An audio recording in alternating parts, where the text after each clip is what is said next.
সকাল 11টা, বিট্টুকে ভাত দেয়া হচ্ছে। ওর এখন কোনো প্রতিদ্বন্দ্বী নেই, একা একাই ওকে খেতে হবে।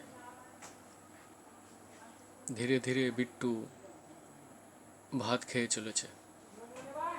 অন্য সময় হলে মারামারি, ঝগড়াঝাটি ইত্যাদি হতো। এখন বিট্টু একাই, কত খাবে সে? সঙ্গে ওর মা এসছে শিরো।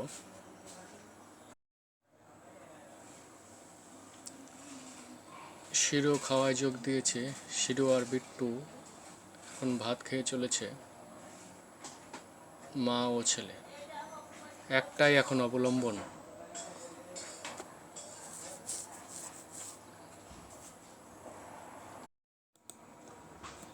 শিরো জল খাচ্ছে,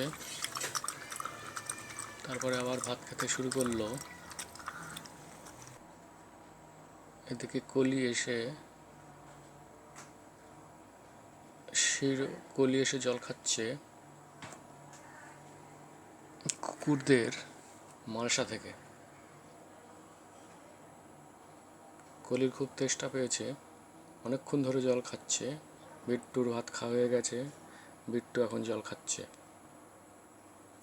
সুন্দর লাগছে, বিট্টু জল খাচ্ছে, শিরো ভাত খাচ্ছে, কলি জল খাচ্ছে। সুন্দর দৃশ্য।